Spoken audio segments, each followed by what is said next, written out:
लोगों के साथ जुड़ नहीं सका। चलिए, लास्ट सैटरडे, इस सैटरडे जो सैटरडे की थी उसमें मेरी ऑडिट खत्म हुई है, इस तरह से अनवरत क्लास रहेगी, डोंट वरी। संभवतः अगर हमने कुछ पढ़ा है लास्ट क्लास और हमारे साथ कुछ पुराने बंदे जुड़े हैं तो मेरे को बता सकते हैं कि हमने पढ़ा क्या है। कोई आप में से एक बताना चाहता है कि हमने क्या पढ़ा है last class? PSB, public sector bank, public sector bank, PSB public sector bank, ये क्या होता है? Classification of bank. और एसबीआई। क्लासिफिकेशन। बोर्ड दिख रहा है ना आप लोगों को? हाँ सर।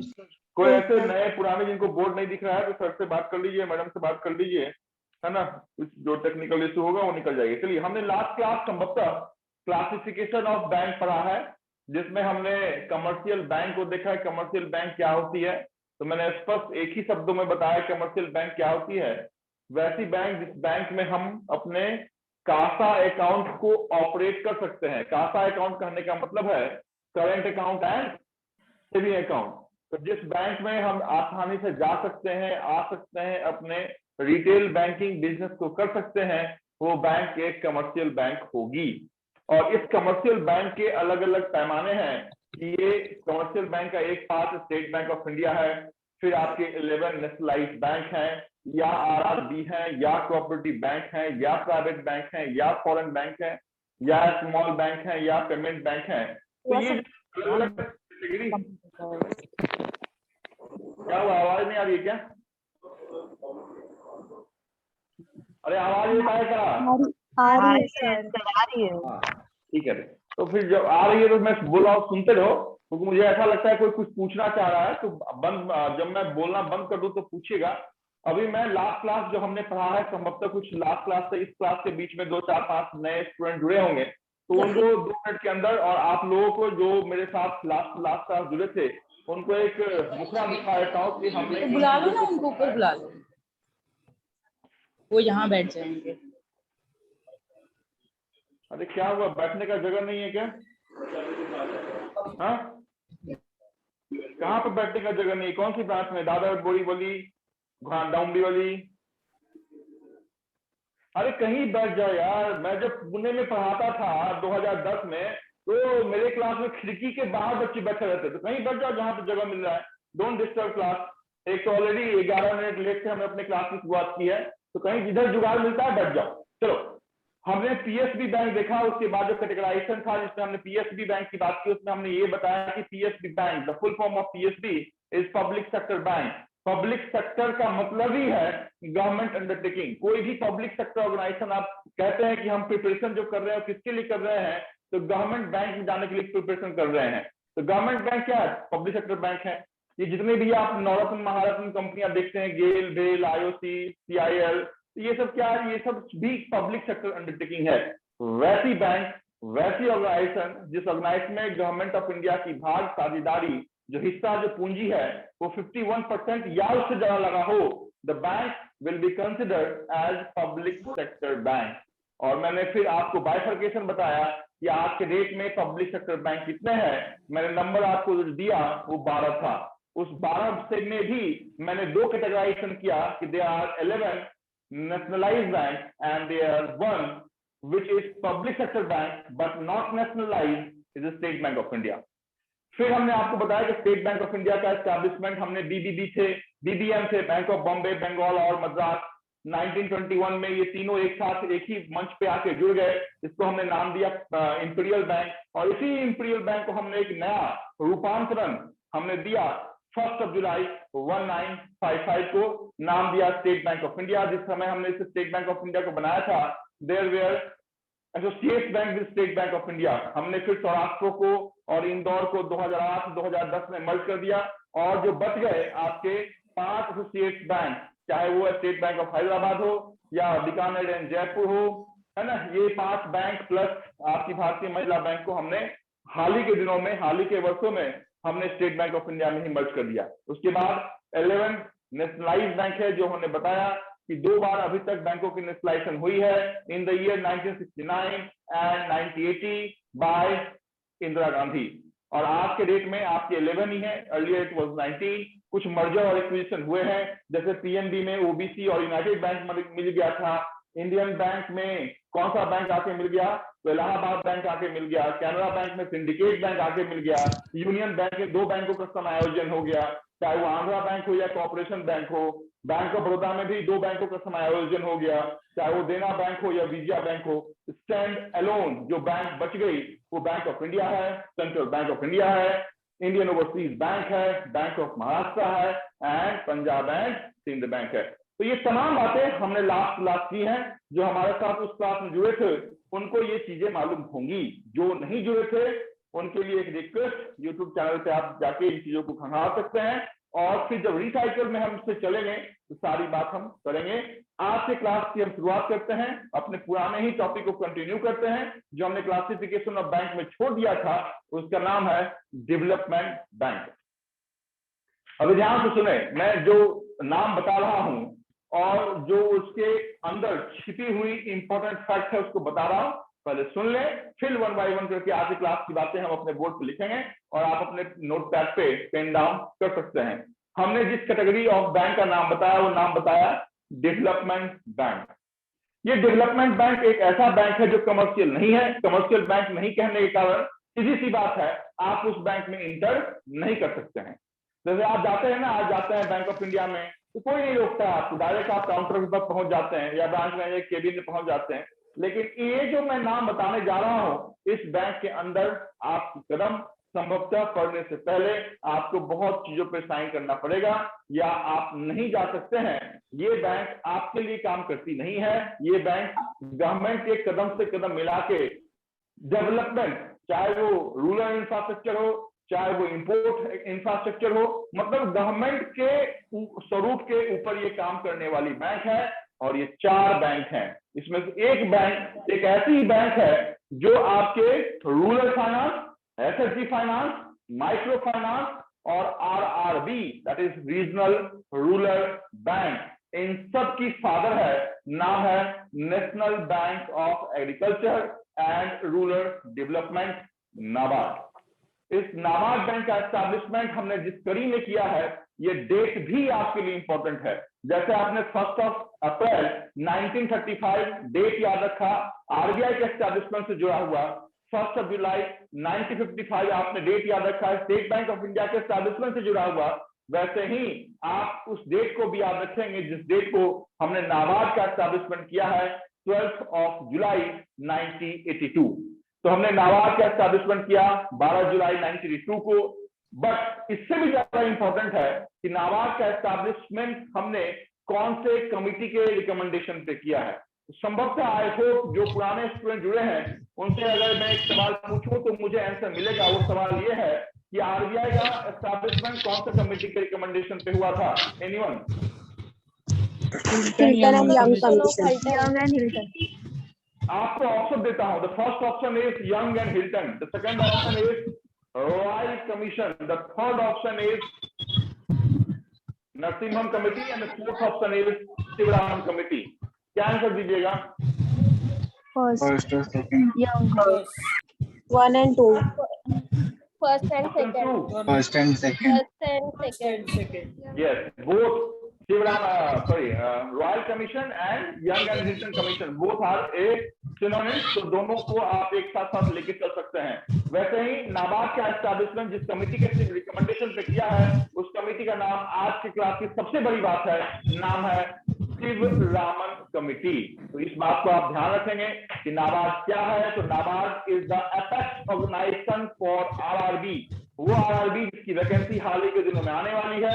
रीजनल रूरल बैंक की फादर है, एग्रीकल्चर फाइनेंस की फादर है, SHG that is self help group की फादर है, माइक्रो फाइनेंस। किसी का माइक कौन है? ऑफ करो भाई, माइक इनका कौन है? ऑफ करो,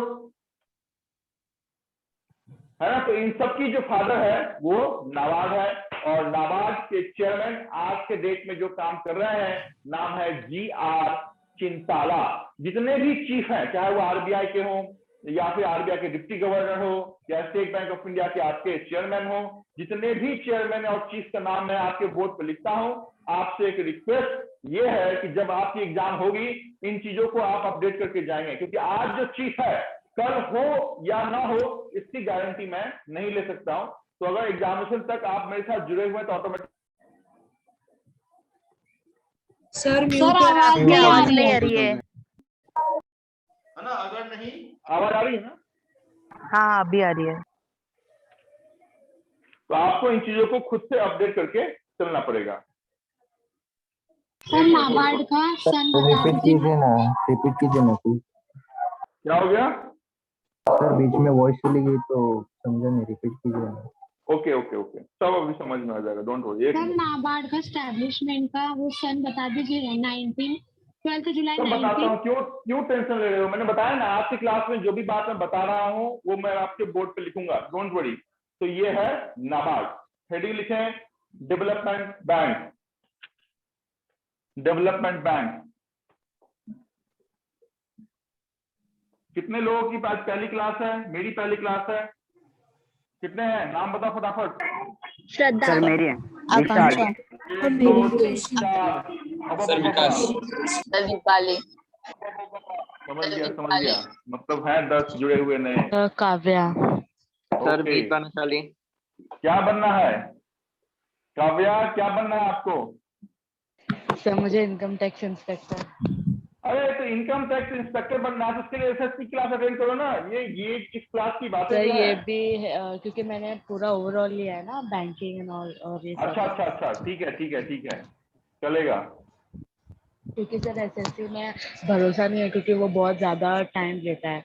तो इसके लिए फिर बैंकिंग के जो एग्जाम्स आएंगे तो वो देते रहूंगे ना अच्छा, एसएससी के। मतलब उस जुगाड़, पे यू आर लुकिंग फॉर जुगाड़ वेयर एवर। ओके, हाँ सर, एसएससी के लिए गुड, बैठी रहूंगी तब तक तो सर शादी भी हो जाएगी, ठीक तो है क्या। ठीक है ठीक है। Overall development is required. तो पहले जो डेवलपमेंट बैंक है, दे आर आपके बोर्ड दिख रहा है सबको? क्योंकि आज मेरे पास लैपटॉप मैंने ऑन नहीं किया है, इसका मुझे पता नहीं चल रहा कि स्क्रीन कितना आ रहा है। NABARD, Exim, NHB and SIDBI। मेरे को सिर्फ इतना बताओ कि ये जो मैंने नाबार्ड से लेके सिडबी तक लिखा है, ये आप लोगों को दिख रहा है? हाँ सर। यस हाँ हाँ सर। सर। चलिए, तो Yes, आपने sir. जो टॉपिक लिखा है उस टॉपिक के नीचे इन 4 बेटों का नाम लिखिए। There are 4 betas of development bank, starting from NABARD, from EXIM. ये फुल फॉर्म क्या है ये छोड़ो, मैं लिखवाऊंगा सब। पहले ये लिखो जितना मैं बोलता हूँ। NABARD, Exim, NHB and SIDBI.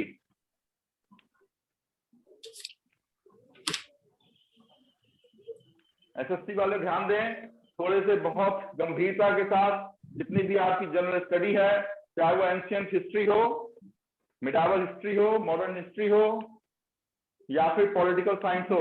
ये जो इंडियन पॉलिटी है बहुत इंपॉर्टेंट है। मॉडर्न इटसेल्फ, मॉडर्न हिस्ट्री की सारी बातें, चाहे वो डिवीजन ऑफ बंगाल हो, मुस्लिम लीग का एस्टैब्लिशमेंट हो, capital of India transform from Kolkata to Delhi हो, महात्मा गांधी का इंडिया में 1915 को आना हो, कांग्रेस का 1916 का लखनऊ का समझौता हो, रॉलेट एक्ट हो, जालियांवाला बाग कांड हो, चौड़ी चौड़ा कांड हो, काकोरी ट्रेन डकैती हो, राउंड टेबल कॉन्फ्रेंस हो, सॉल्ट रिवॉल्ट हो, क्विट इंडिया मूवमेंट हो, सबके सब इंपॉर्टेंट हैं। मेरे को संभव इतना टाइम मिल नहीं पाता जो मैं आपकी क्लास ले पाऊंगा। शुरुआत तो मैंने किया था, लेकिन बहुत लिस्ट टाइम मेरे पास मिल पाता है। बट मैंने फिर भी एसएससी वाले जीएस, जब भी कोई प्रॉब्लम हो बेहिचक मेरे से पूछ सकते हैं। मैं बात कर रहा हूँ नाबार्ड की। नाबार्ड का जो एस्टैब्लिशमेंट है ये हमने कब बताया? तो हमने बताया 12 जुलाई। आज से 10 दिनों, आज कितना तारीख है भाई? 4। अच्छा, जो भी हो, देखो जुलाई मंथ में ही नाबार्ड का एस्टैब्लिशमेंट हुआ, 1982 में एस्टैब्लिशमेंट हुआ। ठीक है, हेडक्वार्टर किधर है? आपके शहर में है? किधर? हैदराबाद ना? आपका शहर कौन सा है? मुंबई है। ओके, मुझे लगा कहीं अपने आप को भी कहीं शिफ्ट नहीं कर दिया हो अपने हैदराबाद में। No sir. कमिटी कौन सी है भाई? सबसे ही आज बताया कि आज की क्लास की सबसे बड़ी बात है, सर क्या है कमिटी का नाम? शिवरामन। शिव रामन। दो भगवान जुड़े हुए हैं, शिव जी भी हैं और राम जी भी हैं। इतना भी आज क्या चलेगा। शिव रामन कमेटी की रिकमेंडेशन पे हमने एस्टैब्लिशमेंट किया है। सर हेडक्वार्टर क्या है? हाँ आपने जी? क्या लिखा है? हेडक्वार्टर क्या लिखा है सर आपने? HQ का मतलब हेडक्वार्टर, हेडक्वार्टर का मतलब मुख्यालय, सबसे बड़ा ऑफिस। अगर कोई बैंक है तो उस बैंक की जो सबसे बड़ी कॉर्पोरेट ऑफिस है वो कहाँ है? दैट इज कॉल्ड हेडक्वार्टर, है है ना। जैसे आप कौन सी ब्रांच से बोल रही हैं, कौन सी ब्रांच है? थाने। थाने। हेडक्वार्टर कहाँ है आपके फोकस का? डोंबिवली। हाँ बस समझने का ये डोंबिवली है ना। तो जैसे सर वो फोकस के लिए मतलब डोंबिवली है, वैसे ही नाबार्ड के लिए मुंबई, इतना याद करने का। समझ में आया अभी? Agriculture finance, rural finance, micro finance, micro finance, SHG। SHG का फुल फॉर्म जरूर लिखिएगा, सेल्फ हेल्प। सर अपन नाबार्ड के बारे में बता रहे हैं। बिल्कुल।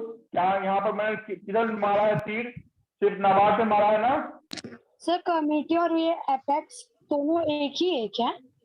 हाँ कमेटी और जो उसके नीचे आपने एपेक्स लिखा है ना? अरे नहीं नहीं नहीं नहीं नहीं नहीं नहीं नहीं। सुनो सुनो सुनो सुनो, मैं डेवलपमेंट बैंक के, how many development bank in India? There are 4 development bank which are NABARD, EXIM, NHB and SEDB. Now coming to NABARD only, right? NABARD was established in 1982 month of July, date 12th, right? NABARD headquarter कहाँ है? मुंबई। नाबार्ड जो establish हुआ उसके लिए committee कौन सी थी? तो शिवरावन।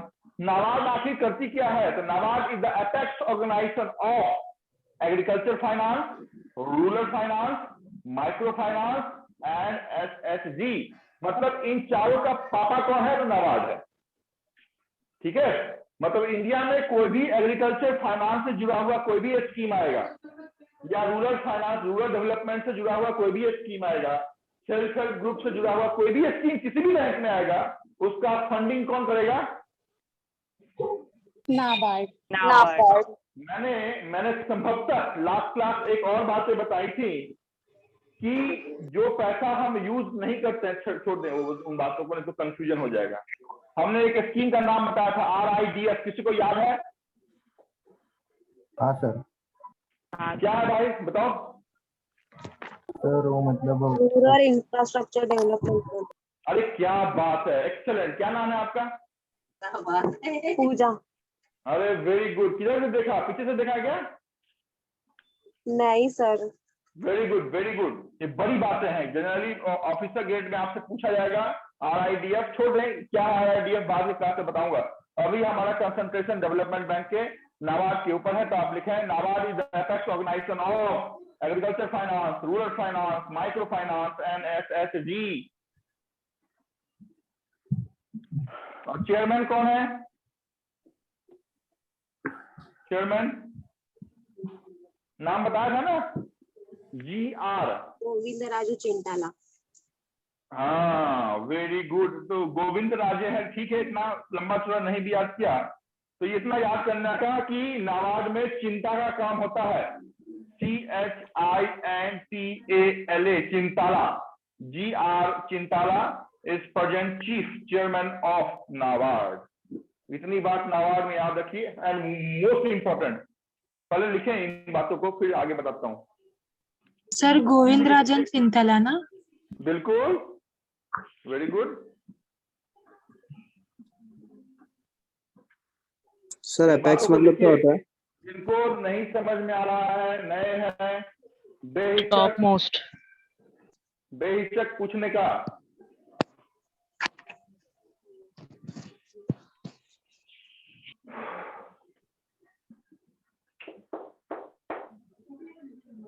बोलो, जब तक ये टाइम पास चल रहा है तब तक अपने कंफ्यूजन को आप लोग दूर कर सकते हैं। मैं ऐसे ही खाली घूम रहा हूँ इधर। सर एपेक्स का मतलब एक बार फिर से बता दीजिए। फिर से पूछिए, क्वेश्चन पूछिए मैडम, क्या बोला आपने? APEX एपेक्स है ना वो, उसका मतलब? हाँ, एपेक्स मतलब होता है सर्वोच्च, है ना।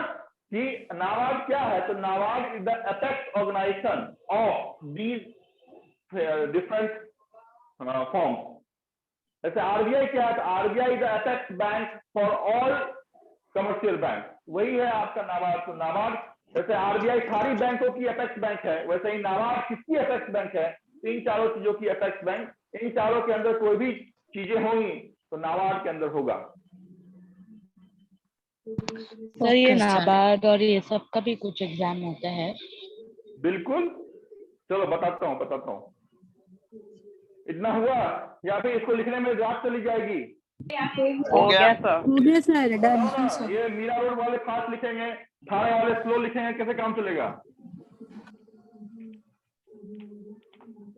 हाँ, किसी ने पूछा कि सर एग्जाम होता है? यस, जैसे आरबीआई है, नाबार्ड है, इन सब का एग्जाम होता है, बट चूंकि ये कमर्शियल बैंक नहीं है, इस कारण से इनका एक्सपेंशन बहुत कम होता है, और जैसे ही एक्सपेंशन कम होगा, इसका मतलब है इनकी वैकेंसी कम होगी, और वैकेंसी कम होगी तो समझ जाए कि 2 सालों में 5, 10, 15 सीट आ गए तो काफी है। ठीक है, वैकेंसी आती है। नाबार्ड में आपका अगर सिलेक्शन हो गया, माशाअल्लाह, कोई कस्टमर आपको देखने को नहीं मिलेगा। अच्छी है, आरबीआई हो, नाबार्ड हो, ये मतलब इन चारों बैंक में अगर चले जाते हैं, 1-2 पुष्ट तो ऐसे ही घर पे बैठा रहेगा।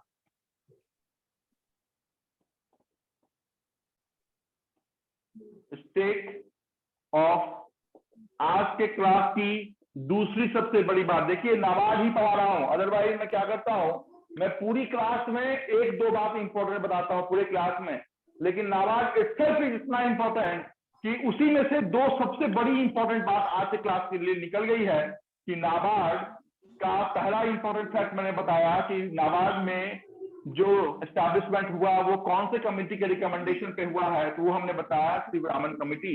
और आज की क्लास की दूसरी सबसे बड़ी बात नाबार्ड से ही निकल के आ रही है कि नाबार्ड में आरबीआई का पैसा कितना लगा हुआ है। आंसर इज कितना % लिखा है मैंने? 1%। सोच रहे अगर मैं बोलता हूं कि ये सबसे बड़ी बात है, सबसे दूसरी सबसे बड़ी बात है, तो कितनी बड़ी बात हो सकती है? ऐसे तो जो बड़ी बात है नहीं, जो आपके एग्जामिनेशन के मेंस के रिलेटेड नहीं होता, वो मैं अपने बैग में ही रख लेता हूं, but this is very very important कि NABARD government of India stake is 99%। जैसे स्टेट बैंक ऑफ इंडिया में कितना परसेंट है? 57%। बैंक ऑफ इंडिया में कितना है? 52%। तो देखिए नाबार्ड में गवर्नमेंट का कितना भागीदारी लगा हुआ है, 99%। और आरबीआई जो पापा है नाबार्ड की, उसमें उसका कितना है? 1%। तो लिखा है लास्ट बात, नाबार्ड में the stake of RBI in NABARD remains 1%।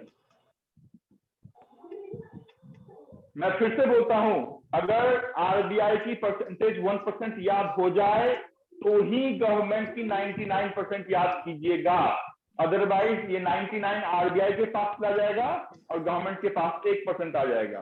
ठीक है, तो ऐसा उल्टा पुल्टा नहीं होना चाहिए भाई, नहीं तो देखा जैसे ही क्वेश्चन आएगा देखिएगा, देखने के बाद ही लगेगा सर ने तो पढ़ाया है, और डायरेक्ट आरबीआई 99% पर टिक लगाया, वहीं तक सूत्रा साफ हो जाएगा।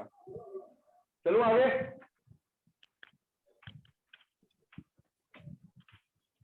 फिर से बताओ ना। फिर से बताऊं? हाँ। पब्लिक सेक्टर बैंक क्या होती है आप बताइए पहले, फिर ये बताता हूं। पहली क्लास है आपकी? हाँ, आज पब्लिक पहली क्लास सेक्टर। है? हाँ हाँ। अरे यार, आज पहली क्लास वाला मैं पहले ही रिक्वेस्ट कर लेता हूँ हर एक दिन कि आज अगर किसी की पहली क्लास होगी तो आज सिर्फ मेरे को सुनते रहो कि बाबा जो रामदेव हैं कैसे बोल रहे हैं, क्या बोल रहे हैं, कहाँ पे स्ट्रेस दे रहे हैं। आपके पास तमाम प्रॉब्लम आ जाएगी, डोंट वरी। आज पेशेंस के साथ बैठिए, नेक्स्ट क्लास आप पूछिएगा कि सर लास्ट क्लास आपने जो बताया था 1% की बातें वो फिर से बताइए। जिनकी आज पहली क्लास है वो मेरे से कुछ ना पूछें, नेक्स्ट क्लास आप पूछने के लिए आजाद हैं, लेकिन जो ऑलरेडी लास्ट क्लास बैठ चुके हैं मेरे पास और फिर नहीं समझ में आ रहा है मेरी बात, तो 10 times you are free to ask. आज वाली पहली क्लास जिनकी है वो सिर्फ मेरे को देखते रहे, मेरी बातें सुनते रहे, मैं जो लिखता हूँ वो लिखते रहे। क्या नाम बताया मैंने, क्या लिखा है मैंने, कौन सी बैंक का नाम लिखा है? सिडबी पे जाने से पहले आप नाबार्ड का फुल फॉर्म जरूर लिखेंगे। लिखें, national bank of agriculture. National bank of agriculture, मैंने एजी लिखा है, एजी का मतलब एग्रीकल्चर होता है। National bank of agriculture and rural development. This is what the NABARD is. 1982, Sivaraman committee, government 99, RBI 1, GR Chintala, एकदम ऐसे फ्लो में याद करने का। चलो नाबार्ड का फुल फॉर्म लिखा? Yes, sir. देखिए नाम है सिडबी। सिडबी का फुल फॉर्म है small industrial development bank of India. SIDBI क्या कहती है? तो सिडबी जितने भी MSME, फिर से ध्यान से सुने, सिडबी का full form small industrial development bank of India. Don't write, मैं सारी बात लिखूंगा। SIDBI is the apex organization of MSME. The full form of MSME is micro, small and medium enterprises. Government 2015 में जो मोदी गवर्नमेंट है, इसने 2015 में एक बहुत बड़ी स्कीम की शुरुआत की। यूं तो 2014 में एक बड़ी स्कीम की शुरुआत की थी, जो बेसिकली जब हम अकाउंट के क्लास में चलेंगे तो उसकी बात हम करेंगे। सेविंग अकाउंट के अंदर उस अकाउंट की हम बात करेंगे, प्रधानमंत्री जनधन योजना की। बट दूसरी एक और स्कीम की शुरुआत 2015 में की गई। उस स्कीम का नाम दिया हमने micro unit development refinance agency, और फुल फॉर्म दिया हमने मुद्रा लोन। तो ये जो मुद्रा लोन है, किसी का ये स्पीकर ऑन है यार, देखो जरा।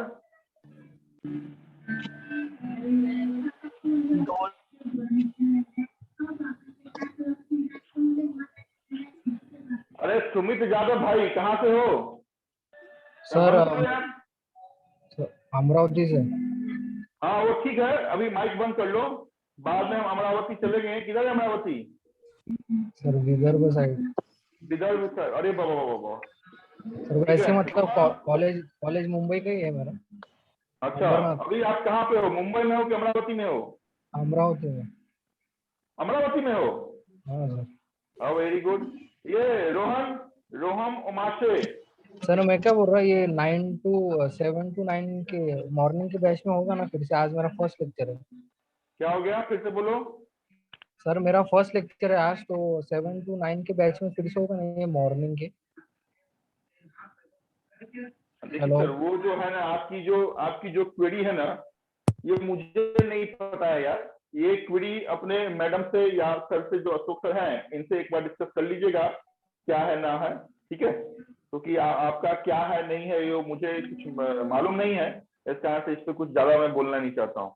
ओके, मेरे टॉपिक के रिलेटेड कुछ भी बात हो तो आप मेरे से बिंदास पूछिए। कौन सा टाइम क्या है नहीं है, कितना करोड़ रुपए आपको देना है, ये सब उधर हेड ऑफ डिपार्टमेंट डोंबिवली। चलिए, मैं कहाँ पे आ रहा था? मैं आ रहा था 2015 की स्कीम। उस 2015 की स्कीम का नाम मैंने आपको बताया मुद्रा का फुल फॉर्म भी मैंने आपको बताया micro unit development refinance agency. इस मुद्रा की शुरुआत 2015 में हुई, ये भी मैंने बताया। मैंने ये भी बताया आपको कि सिडबी का full form small industrial development bank of India है, और ये सिडबी आपके MSME की फादर है। और MSME का फुल फॉर्म भी मैंने बताया micro, small and medium enterprises. ये सारी बात आप भूल गए तो भी चलेगा। आप ये भी अगर भूल गए कि इस सिडबी का एस्टैब्लिशमेंट हमने 1990 में किया है, 1990 में किया है, ये भी आप भूल गए तो भी चलेगा। आप अगर ये भी भूल गए कि सिडबी की हेडक्वार्टर भारत के सबसे बड़े जनसंख्या वाले राज्य की राजधानी, जहां पे अभी 100 करोड़ की इमारत को हमने गिराया है, वहां पे है। कहां पे है?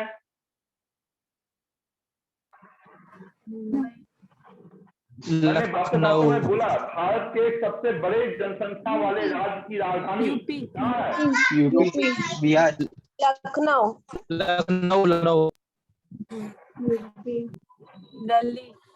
लखनऊ सर। तो भारत विविधताओं का देश है, जितने स्टूडेंट उतने आंसर। पता चला 28 स्टेट है, आप अगर आंसर देने लगे तो हो सकता है काठमांडू का भी नाम आ जाए सर। काठमांडू, दोहा, कतर सब ले लो सर, बट इसमें से है। The answer is Lucknow. The headquarter of SIDBI is in Lucknow. इसका मतलब ये भी हो गया कि भारत की सबसे बड़ी जनसंख्या कहाँ की है? उत्तर प्रदेश की। जनसंख्या इतनी बड़ी है कि अगर देशों का कतार लगाया जाता है कि सबसे बड़ा जनसंख्या चाइना का है, उसके बाद आपके इंडिया का है, अगर देशों का कतार लगाया जाए जनसंख्या के आधार पे, तो 9वें पायदान पे भारत का एक स्टेट पहुंच जाता है। सोच ले कितनी बड़ी जनसंख्या है, 23 करोड़ की आबादी है और वहीं पे हेडक्वार्टर है आपके सिडबी का। And the father of SIDBI, कहने का मतलब the chairman of SIDBI is Shiva Subramaniam Raman. इतनी ही बात अगर याद रखते हैं और उसमें से एक बड़ी बात आप और याद कर लेते हैं जो आज के क्लास की तीसरी सबसे बड़ी बात है, वो ये है कि मुद्रा के 3 प्रोडक्ट कोड हैं। बेसिकली मुद्रा में हम 10 लाख रुपए तक का लोन फाइनेंस करते हैं और ये लोन फाइनेंस हम बेसिकली 3 पैरामीटर पे करते हैं, एक 50,000 रुपए तक, एक 5 लाख रुपए तक और एक 10 लाख रुपए तक। ये जो बात मैं आपको बता रहा हूं ये कम से कम आने वाले और गए 5 साल में कम से कम 15 टाइम्स आपके बैंक के एग्जामिनेशन में पूछा हुआ है, चाहे वो SBI हो, चाहे वो IBPS हो, चाहे वो RBI की ग्रेड बी की एग्जामिनेशन हो, कि मुद्रा के कौन कौन से पैरामीटर हैं। द आंसर इज शिशु, किशोर एंड तरुण। इतनी बात मैं आपके बोर्ड पर लिखता हूं। पहली बात मैं क्या लिखूंगा, तो मुद्रा का एस्टैब्लिशमेंट। यहाँ पे डेट की बात मैं कर ही नहीं रहा हूं, इस तरह से आपका झमेला खत्म हो गया कि मुद्रा का एस्टैब्लिशमेंट डेट आपको याद रखने की कोई भी जरूरत नहीं है। आप सिर्फ इतना याद रख लें कि मुद्रा हमने सिडबी का एस्टैब्लिशमेंट 1990 में किया है, हेडक्वार्टर उसकी लखनऊ है and SIDBI is the apex bank for MSME। MSME का मतलब है माइक्रो, स्मॉल एंड क्या लिखूं, मीडियम एंटरप्राइजेस। Medium enterprises. दूसरी बात कि इस MSME के अंदर एक बड़े लोन की शुरुआत आपके प्रधानमंत्री साहब ने की थी। कब की थी, 2015 में की थी। कितने रुपए तक के लोन के लिए किया था, तो 1 रुपए से लेके 10 लाख रुपए तक के लोन के लिए किया था। मोस्ट इंपॉर्टेंट, ये जो पैरामीटर में लिख रहा हूं इसको किसी भी कंडीशन में भूलने का नहीं। ये पैरामीटर क्या है, 50,000 टू 5 लाख, ठीक है, एंड 5 लाख टू 10 लाख। ये जो पैरामीटर है इस पैरामीटर का नाम है शिशु। छोटा सा लोन है इसका नाम शिशु। शिशु बड़ा होगा तो किशोर कहलाएगा। 5 लाख रुपए तक का हम लोन जो देंगे वो किशोर के सेगमेंट के अंदर देंगे और ये किशोर बड़ा हो जाएगा तो 10 लाख रुपए तक का जो लोन है वो हम तरुण सेगमेंटेशन के अंदर देंगे। This is very very very very very important कि शिशु, किशोर और तरुण। शिशु का पैरामीटर मैक्सिमम 50,000 है, किशोर का मैक्सिमम पैरामीटर 5 लाख है एंड तरुण की मैक्सिमम पैरामीटर आपके मुद्रा की मैक्सिमम पैरामीटर है 10 lakh. And the chief of SIDBI is Shiva Subramaniam. Shiva, देखिए यहां भी भगवान के नाम है, मुद्रा में भी शिवरामन थे, यहाँ पे शिवा सुब्रमण्यम रमन्ना लिखें, इतनी बात। सिडबी का फुल फॉर्म क्या है? सिडबी का फुल फॉर्म, वेरी गुड, लिखें यहाँ पे स्मॉल। आई फॉर क्या लिखूं, इंडिया ना, इंडस्ट्रियल डेवलपमेंट जगह हुआ है आप लोग, वेरी गुड। डेवलपमेंट और bank of Ireland, India. Sir मुद्रा का आपने क्या बताया? Yes, very good. Micro unit, UNIT है, micro unit development refinance.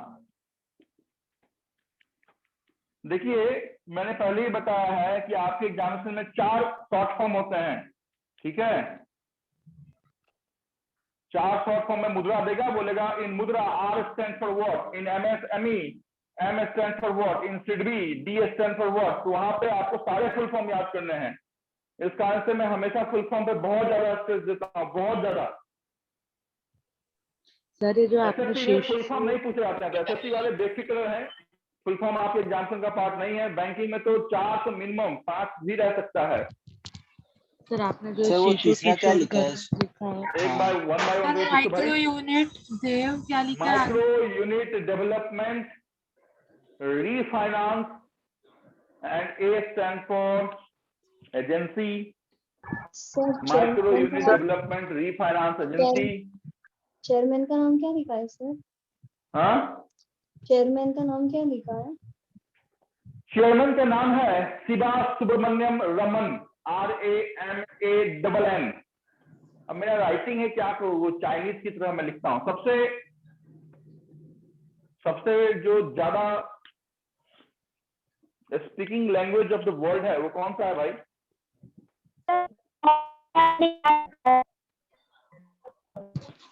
Most speaking language in the world कौन सा है? चाइनीज। इंग्लिश, हिंदी, मंदारी ऐसा उर्दू, कुछ है। जापानीज, क्या है? मंदारी। क्या पूछा आपने? Highest speaking language in the world कौन सा? इंग्लिश। इंग्लिश। मंदारी अरे सर, मंदारी यार, ऐसा कुछ है। हाँ? चाइनीज। ठीक है, ऐसा कुछ है। हाँ ऐसा कुछ है। सर जो आपने वो शिशु Yes, sir. किशोर गरुण लिखा है वो क्या हाँ। है सर? अच्छा पहले लिख लो फिर बताता हूँ। पहले लिख लो, ये जो मैंने लिखा है इसको छाप लेने का पहले, फिर बताता हूँ क्या है। सर वो मीडियम के बाद क्या लिखा है? किधर भाई? शिव सुब्रमण्यम मीडियम कौन थे? Enterprises, micro, small and medium enterprises. Hello sir. Most speaking language in the world is Chinese, local language that is Mandarin, not English। तो इसको भी ध्यान रखिएगा कि मंदारिन इज जैसे आपके इंडिया में हिंदी है वैसे ही चाइना में मंदारिन है। इसका से मेरी जो राइटिंग हो गई है वो मंदारिन के हिसाब से हो गई। मैं लिखता हूँ तो स्टूडेंट समझ ही नहीं पाते सर क्या लिख दिया आपने। बोलो बोलो, बोलते रहो। किसी ने पूछा कि सर ये जो शिशु किशोर और तरुण है ये क्या है ना? मैंने पूछा था ना सर। ये कुछ नहीं है, ये जो है ये सेगमेंटेशन है। जैसे आप क्रेडिट कार्ड लेने जाते हैं तो क्रेडिट कार्ड अलग अलग वेरिएंट के रहते हैं ना, कि एलाइट क्रेडिट कार्ड या आपको प्लेटिनम क्रेडिट कार्ड या गोल्ड क्रेडिट कार्ड। तो according to customer and their financial status हम उनको वो कार्ड देते हैं। सिमिलरली गवर्नमेंट ने भी, तो गवर्नमेंट क्या देखती है? गवर्नमेंट ये देखती है जब भी गवर्नमेंट कोई योजना लॉन्च करती है, जनधन योजना लॉन्च हुआ, प्रधानमंत्री सुरक्षा बीमा योजना लॉन्च हुआ, जीवन ज्योति लॉन्च हुआ, अटल पेंशन योजना लॉन्च हुआ या नरेगा चल रहा है, मतलब तमाम योजना चल रही है। तो गवर्नमेंट ये देखती है कि अगर हमने ये योजना लॉन्च किया है, स्टेट गवर्नमेंट को उसको इम्प्लीमेंट करना है। जितने भी IAS ऑफिसर हैं, जो भी डिस्ट्रिक्ट कलेक्टर हैं, उनको हर एक गवर्नमेंट स्कीम को फोर्सफुली इंप्लीमेंट करना है। बैंक का भी, मतलब RBI, मैंने बताया था बैंकिंग रेगुलेशन एक्ट में कि गवर्नमेंट जो काम शुरुआत करेगी, RBI का वो कंडीशन है कि बैंकों के थ्रू वो इंप्लीमेंट करना है। तो वही काम यहाँ भी है कि गवर्नमेंट ये देखती है कि आखिर कितने कस्टमर को हमने 50,000 या उससे कम का लोन दिया है। तो कैसे देखेगी? तो गवर्नमेंट ने उसे फिल्टर लगा दिया कि भाई साहब अगर 50,000 से कम का लोन होगा तो हमें जिस सेगमेंटेशन के अंदर दिखना चाहिए वो सेगमेंटेशन कौन सा होगा? तो बच्चा वाला होगा। बच्चा का नाम क्या है? शिशु है। तो ये कुछ नहीं है, ये सेगमेंटेशन है। सेगमेंटेशन करने का मतलब कस्टमर के दायरे के आधार पे उनके लिए अवेलेबल फॉर्म। तो आप बिल्कुल सी लेवल लैंग्वेज में एकदम साधारण सी भाषा में ये समझें कि कस्टमर के आधार पे, कस्टमर के जो उनके फाइनेंशियल स्टेटस है उनके आधार पे जो लोन एप्लीकेशन बैंक में मौजूद है उसका नाम है Shishu, Kishor and Tarun. There are 3 segmentation under Mudra. If the loan amount is up to 50,000, customer need to sign on शिशु form. If the loan amount is up to 5 lakh, more than 50,000, customer need to sign on Kishore application, and more than 5 lakh, customer need to sign before disbursement of loan on the segmentation of loan application, that is Tarun. अभी भी कोई दिक्कत? Sir Shiv कौन थे sir? पूछो फिर से पूछिए मैडम, क्या बोला? नहीं समझा मैं। सर शिव सुब्रमण्यम रामनंद कौन थे सर? कौन है ये? पापा है? चेयरमैन। पापा है? पापा कौन सा? चेयरमैन। नाम हम किसका लिख रहे हैं बोर्ड पे? तो उसके फादर का ही लिख रहे हैं ना। तो फादर चेयरमैन शिव सुब्रमण्यम रमन। हाँ शिवा है। क्या हो गया? फिर से बोलिए, नहीं समझा मैं। एमएसएमई और मुद्रा दोनों एपेक्स है ना एससीडबी का? एक बार जोर से बोलो ना। चेयरमैन का नाम है तो शिव से स्टार्ट हो रहा है या शिवा से हो रहा है? मैडम चाहे तो कनेक्टिविटी आपकी शिव, खराब है शिव। या संभवतः मुझे आवाज शिव आने है, में प्रॉब्लम शिव। हो रही है। शिव सुब्रमण्यम राणा। हाँ शिव वो कुछ पूछना चाह रही है, लेकिन संभवतः मेरे तक क्लैरिटी नहीं आ रही है। कोई सुना क्या उनके क्वेश्चन को? हाँ सर, बता दिया। ये पूछा कि शिव है चेयरमैन कि का शिवी? है ना, हाँ नॉट गेटिंग। सर जो चेयरमैन शिवा है ना, और शिव पूछा था उन्होंने, क्या अभी है? हो गया ना वो मामला पलट गया ना? कोई एक जन बोलो ना। हाँ सर हो गया। हाँ हो गया, जाने दो, चलो आगे बढ़ते हैं। जो मामला खत्म हो गया उसको ज्यादा लपटने का नहीं। आगे कितने बैंक बचे हैं डेवलपमेंट बैंक में हमारे पास? दो तो कौन कौन से? Exim and very good. एक नाम है एग्जीम। सर जो आपने वो एपेक्स बताया था, एमएसएमई है और मुद्रा भी है कि सिर्फ एमएसएमई है? MSME इज द बेटा, सॉरी मुद्रा इज द बेटा ऑफ MSME, है ना। देखो MSME क्या होता है, तो जितने भी MSME लोन, जितने भी बिजनेस के लिए हम लोन देंगे, चाहे विजय माल्या को हम लोन क्यों नहीं दें, वो कौन से सेगमेंटेशन के अंदर आएगा? SME सेगमेंटेशन के अंदर आएगा। लेकिन वो MSME का एक पार्ट गवर्नमेंट का हमने एक नाम बताया, मुद्रा। अदरवाइज जितने भी बिजनेस पर्पस के लिए लोन दिए जाते हैं, उस बिजनेस पर्पस का नाम होता है, चाहे तो SME हम बोल सकते हैं या MSME हम बोल सकते हैं। ठीक है। जैसे पर्सनल सेगमेंटेशन को हम लोन देते हैं ना, क्या बोलते हैं? होम लोन दिया हमने, कार लोन दिया हमने, है ना, हमने एक्सप्रेस क्रेडिट लोन दिया, हमने KCC लोन दिया, हमने ट्रैक्टर लोन दिया। वैसे ही अगर किसी को पान टपरी के लिए लोन चाहिए या फिर उसको बिजनेस की शुरुआत करना है, तो उसको जो फॉर्म भरना पड़ेगा वो SME का फॉर्म भरना पड़ेगा।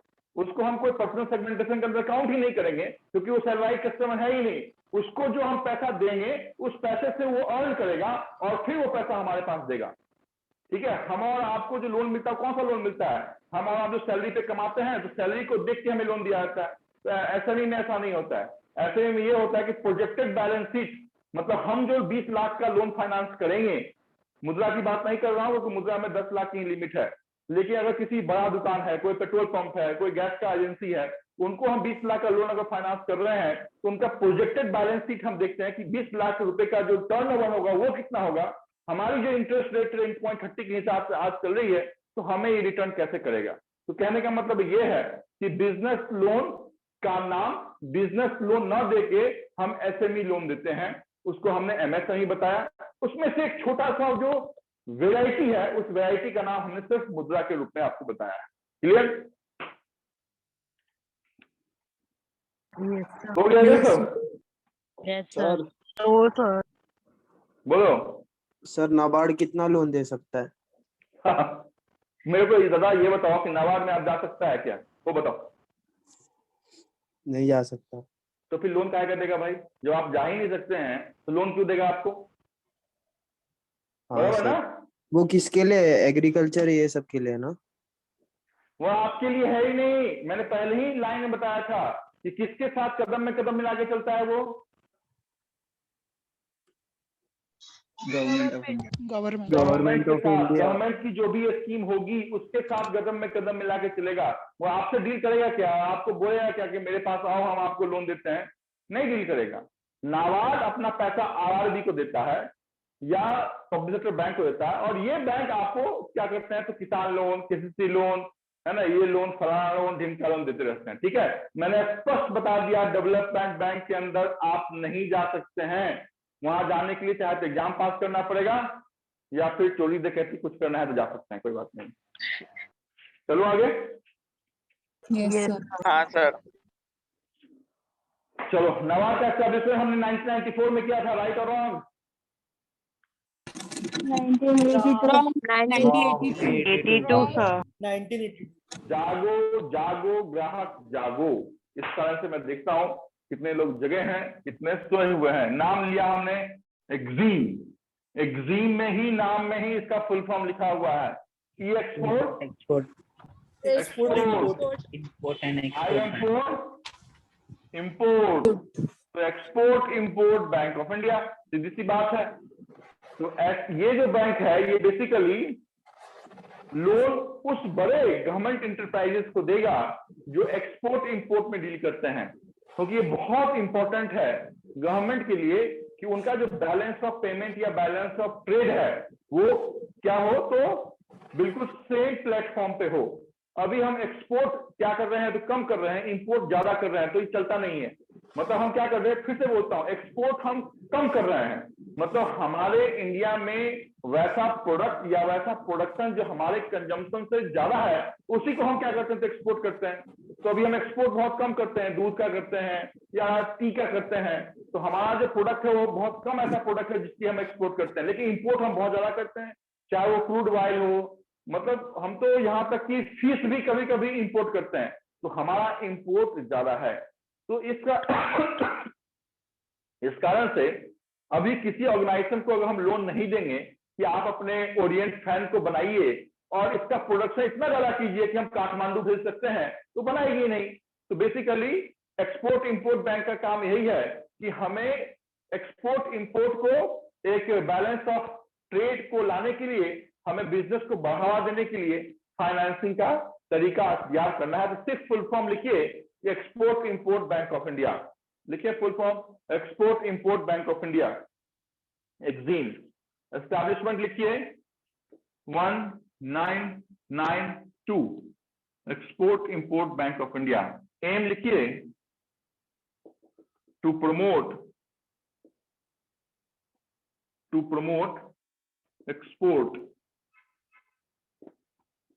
To promote export. Sir AIM क्या है?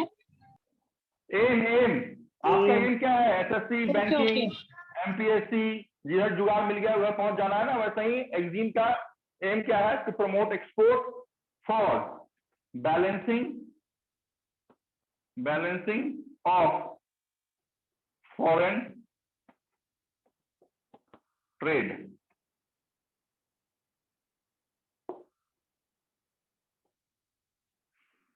किसी फादर का नाम नहीं लिखना है, कुछ नहीं लिखना है, सिर्फ एक्सिम लिखिए। ये एक्सिम क्या है और इसका हेडक्वार्टर लिख लीजिए। जैसे आपने सिडबी का लखनऊ लिखा, नाबार्ड का आपने मुंबई लिखा, इसको भी मैंने आपके ही शहर में भेज दिया है, मुंबई।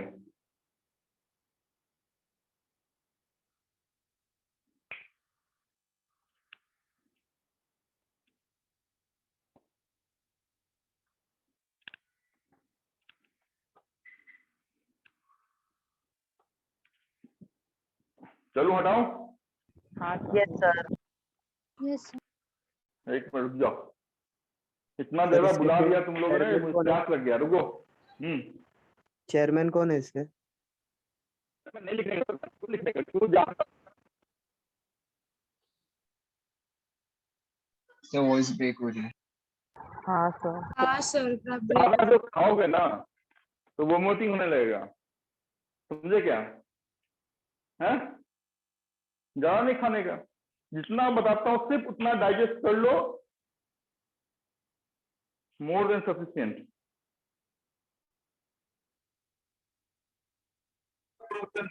एस्टैब्लिशमेंट 1992 ही है क्या? नोट्स में 1982 दिया हुआ। 1992 लिखा है दादा, 82 नहीं है, 1992।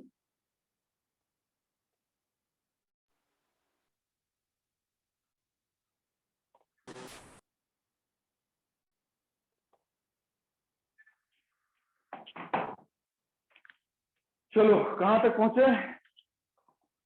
मुंबई।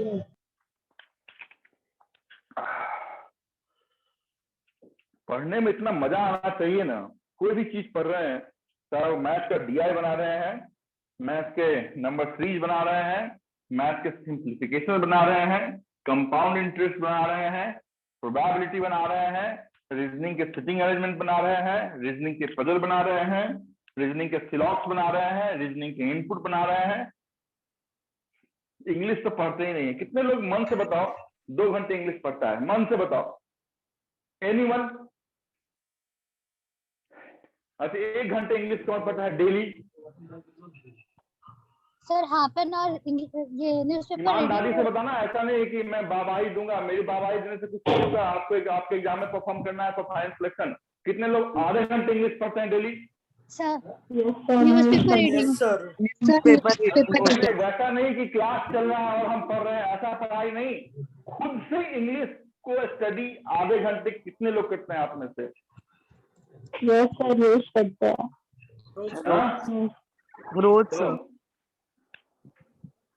एक मिनट जरा मुझे नाम भी देखने दो, कौन बोल रहा है सही, कौन बोल रहा है झूठ। अभी तो क्वेश्चन पूछ दूंगा इंग्लिश से। हाँ, कौन बोल रहा है कि मैं पढ़ती हूँ? अब कोई बोलेगा ही नहीं। Sir newspaper reading. Newspaper reading नहीं, और न्यूज़पेपर तो रीडिंग टाइम पास है, वो ठीक है, वो समझ गया मैं न्यूज़पेपर रीडिंग। बाकी अभी मेरे से पूछिए, मैं आपको बताता हूं।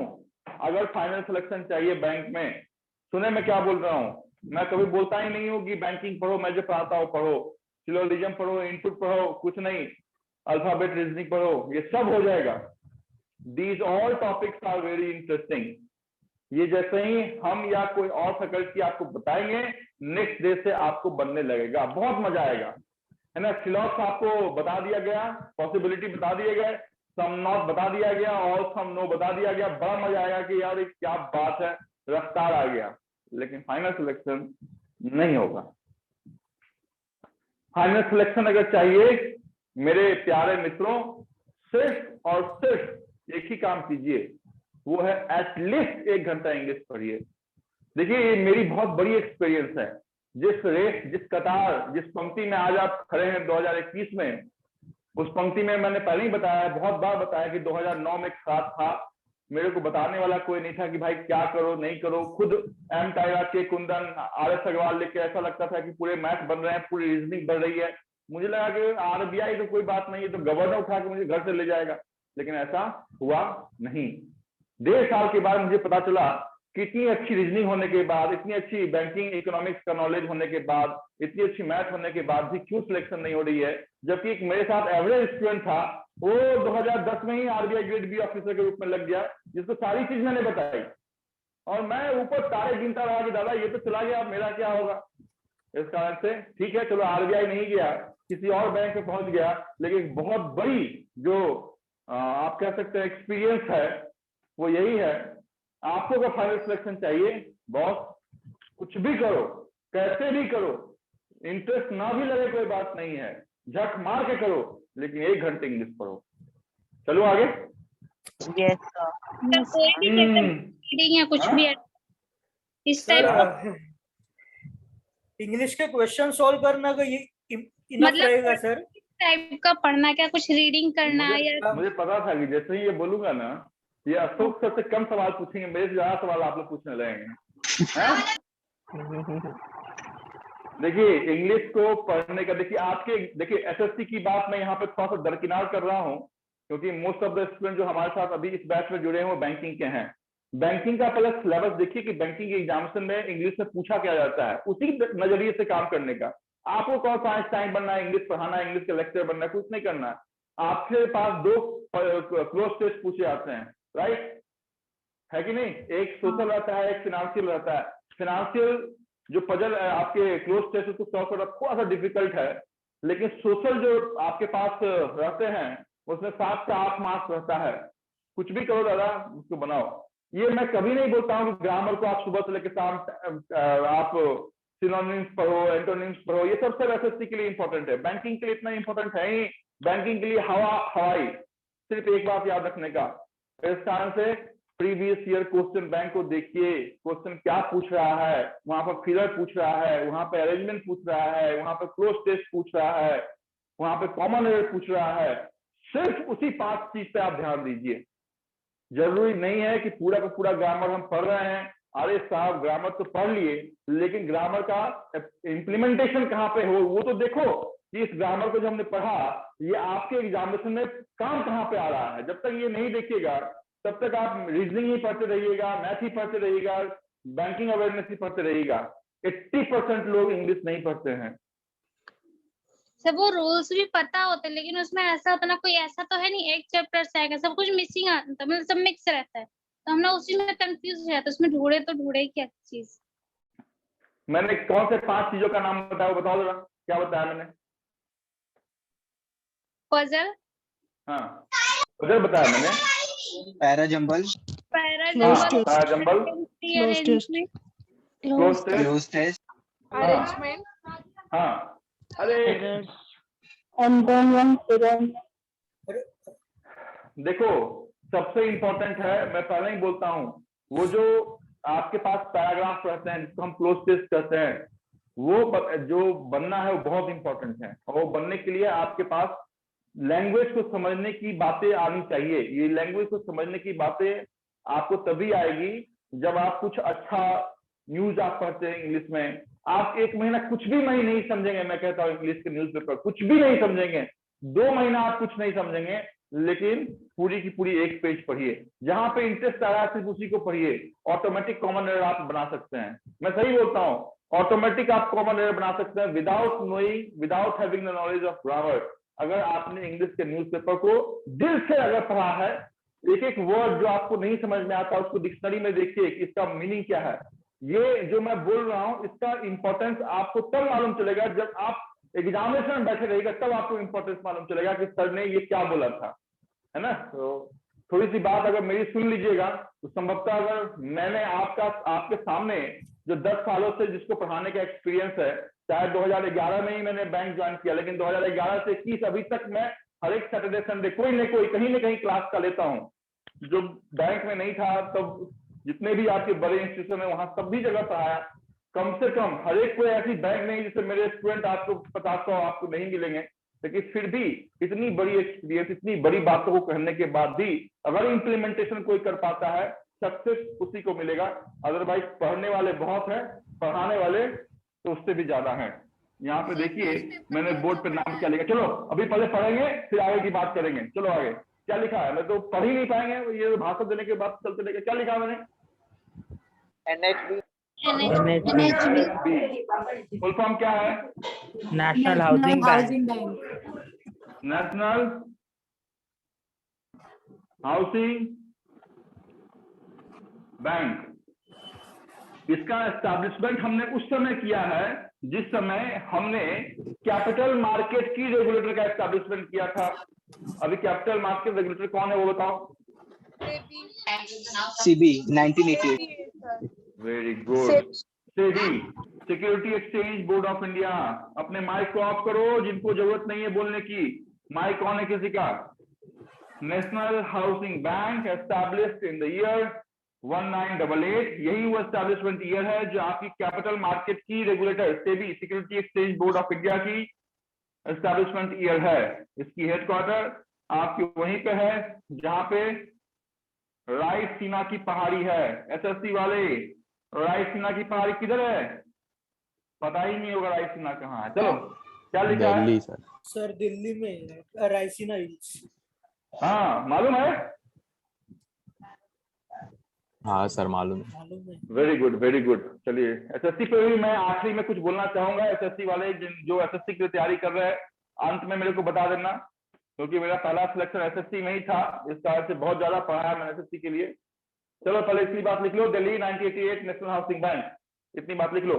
और ये जो पीएम आवास योजना है, नाम सुना है? प्राइम मिनिस्टर, हाँ हाँ सर, प्रधानमंत्री आवास योजना। हाँ सर, प्रधानमंत्री कितना मिलता है?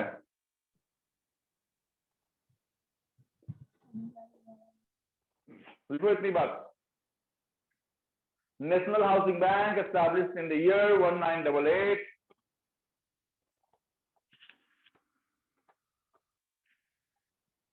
headquarter is in capital Delhi. PM Awas Yojana funded by NHB, and the chief is Sarda Kumar. देखो एक्जिम बैंक के चीफ का नाम मैंने अपने बैग में रख लिया है, अपने ही पॉकेट में है, उसको निकालो मत, और आप भी गूगल मत कीजिएगा, कभी नहीं पूछा जाएगा। शारदा कुमार होता, HOTA। PM Awas Yojana funded by NHB. PM Awas Yojana वो योजना है जिसमें अगर फर्स्ट टाइम आप लोन ले रहे हैं, home loan less than amount of 30 lakh, first time borrower, you will be getting a government subsidy of 2,60,000. This subsidy will be credited not from bank but for government development bank, that is NHB, of amount 2,60,000 GST apart. The chief of NHB is Sardar Kumar Hota. Sir आपने वो क्या बताया, वो 2,60,000 का? हाँ पूछो पूछो। तो वो 2,60,000 का क्या बताया वो आपने? 2,60,000 रुपए की सब्सिडी मिलती है। पहले इसको लिख लो फिर बताता हूँ, थोड़ी सी जानकारी आप लोगों के पास होनी चाहिए, अदरवाइज जो बातें मैं बताया हूँ वर्बली वो आपके एग्जामिनेशन के लिए इंपॉर्टेंट नहीं है, एक्सेप्ट कि पीएम आवास योजना का पैसा कहाँ से आता है। आपसे पूछा जाता है कि पीएम आवास योजना फंड और subsidy release by which of the following organization, State Bank of India, ICICI bank, RBI, NHB, EXIM, SIDBI. Answer will be always and always NHB. अभी मैं इस बात से आता हूं कि किसको मिलता है 2,60,000 का बेनिफिट। सुने, अगर आप पहली बार घर परचेज कर रहे हैं और आपने बैंक से लोन लिया है, वहां पे आपने ये दिखाया है कि आपका जो लोन अमाउंट है वो 30 लाख या बिलो है and your salary is less than 50,000, you will be receiving a subsidy of 2,60,000. But if your loan amount is more than 30 lakh or your salary is more than 50,000 or your income tax return paying is more than 30,000, you will be not getting the subsidy amount of 2,60,000. कहने का मतलब ये है कि वैसे छोटे मध्यम परिवार जो पहली बार अपना घर खरीद रहे हैं उनको गवर्नमेंट ने ये सहायता दिया है। वैसा उच्च मतलब हाई फाई फैमिली जिसको मुंबई में लोधा में घर खरीदना है 1.5 करोड़ का, उसको कुछ नहीं मिलने वाला है कि नहीं? हाँ। अब भाई साहब आप लोधा में कोई घर खरीदेगा, उसको 2,60,000 से क्या होगा, करोड़ों का घर खरीद रहा है? लेकिन वो अमरावती में अगर घर खरीदे, वो अगर आपके उत्तर प्रदेश में घर खरीदे या फिर मुंबई से बाहर निकल के वो कहीं भी डुम्बीवली में घर खरीद रहा है वो 30 लाख का, तो मिलेगा, लेकिन लोधा वाले को कुछ नहीं मिलने वाला है।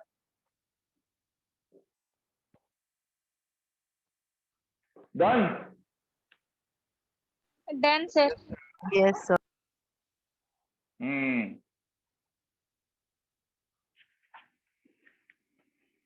अभी देखिए 1-2 हफ्तों से मैं इतना बिजी था कि मैंने अपने चैनल पे भी कोई भी वीडियो अपलोड नहीं किया। इतना मतलब पॉसिबल ही नहीं था, चाह के भी कुछ नहीं कर पाया। सारे क्लास मेरे पोस्टपोन हो गए, लेकिन आज फिर आप लोगों की क्लास मैंने ट्रिगर ऑन कर रखा था कि एटलीस्ट आपकी क्लास होनी चाहिए, बाकी सबके सब पोस्टपोन भी रहे तो चलेगा। चले, ये आपके पैरामीटर थे आपके किसके, तो डेवलपमेंट बैंक के। डेवलपमेंट बैंक के बाद हम जिस बैंक पे आएंगे उस बैंक का नाम है रूरल बैंक, जिस बैंक की वैकेंसी हाल ही के दिनों में आपके पास आपको देखने को मिलेगी। आईबीपीएस वो एग्जाम कंडक्ट करती है, सेपरेट एग्जाम उसका होता है और साल में सबसे पहले आरआरबी की ही वैकेंसी आपके पास आती है, उसके बाद फिर आईबीपीएस क्लर्क, आईबीपीएस पीओ आती है, बट सबसे पहले आईबीपीएस आरआरबी क्लर्क और आईबीपीएस आरआरबी पीओ होता है। तो आरआरबी होता क्या है वो पहले ध्यान से सुने, फिर हम आगे की बात करेंगे। आरआरबी का फुल फॉर्म क्या है? Regional rural bank, railway recruitment board. नहीं sir, regional rural bank. Rural bank sir. अच्छा, रीजनल रूरल बैंक है, ठीक है।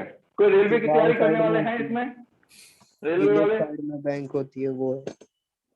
अरे रेलवे वाले कोई हैं क्या मेरे साथ जुड़े हुए अभी? एसएससी रेलवे वाले? यस सर, यस हाँ सर। सर। रेलवे वाले हैं? रेलवे ओनली रेलवे नहीं? Yes sir, railway and yes sir. Railway में कौन से पोस्ट पे जाना चाहते हैं भाई वो बताओ? रेल मंत्री को छोड़ के, ऐसा मत बोलना कि रेल मंत्री सर, उसको छोड़ के बोलो। सर पता नहीं सर,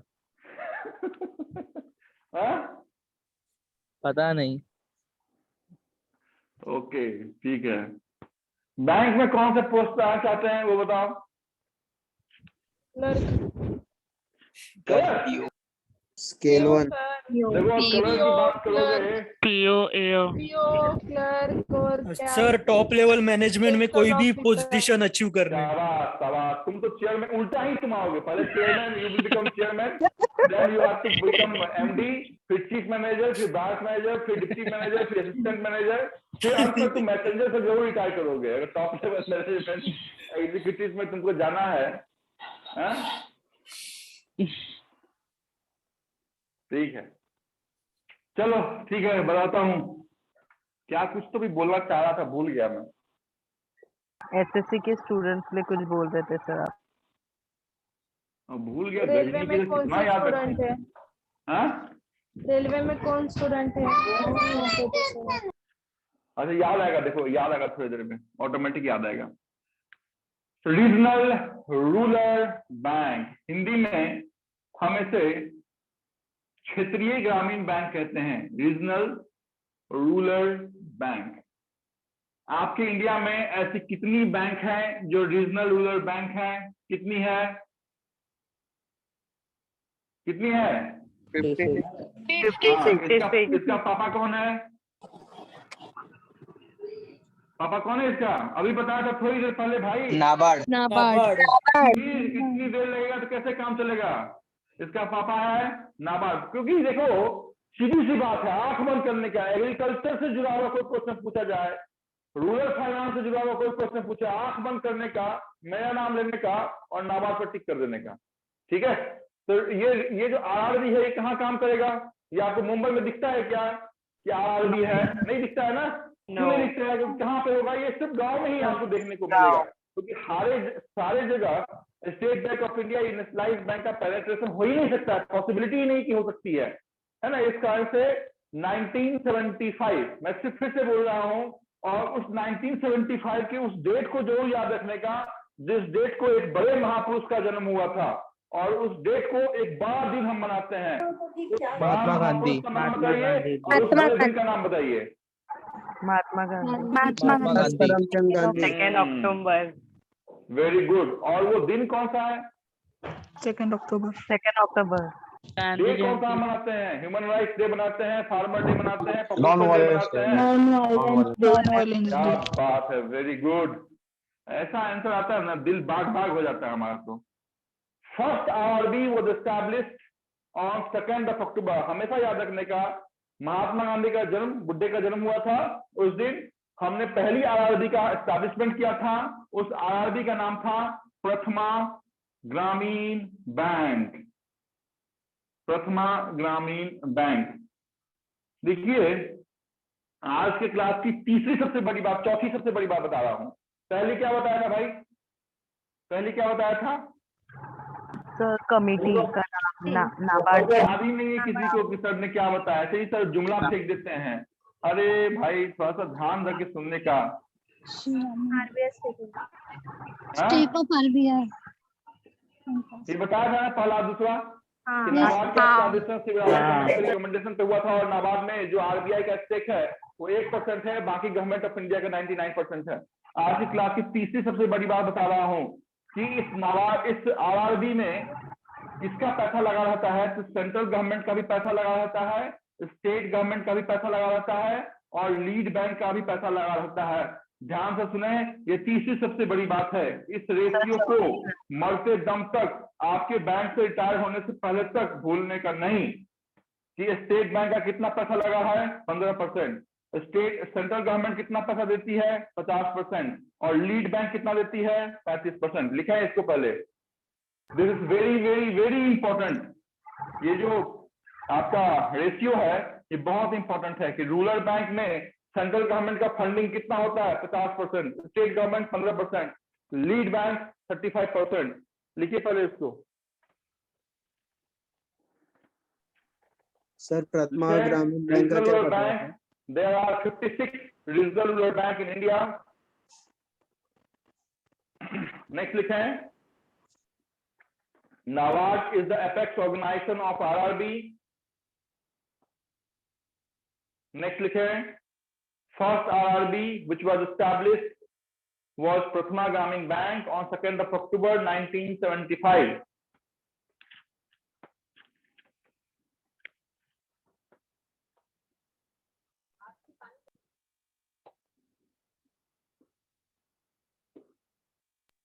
सर बोलिए ना sir.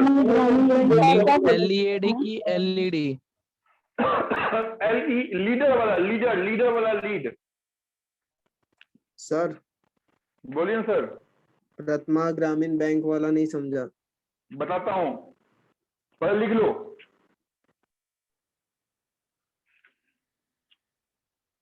Low. Regional Rural Bank, there are 56 regional rural banks.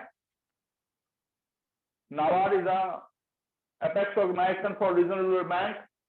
The first Gramin Bank established on 2nd of October 1975 was Prathama Gramin Bank, and the contribution in RRB of central, state and lead banks are in the ratio 50:15:35 respectively. Done, And sir. most important, RRB was established on the recommendation of, जैसे young और Hilton याद किया आपने, शिवरामन याद किया आपने, वैसे ही एक और कमेटी को याद करें। नाम लिखा मैंने, एक प्रधानमंत्री थे, नाम था PV नरसिम्हा राव, याद है?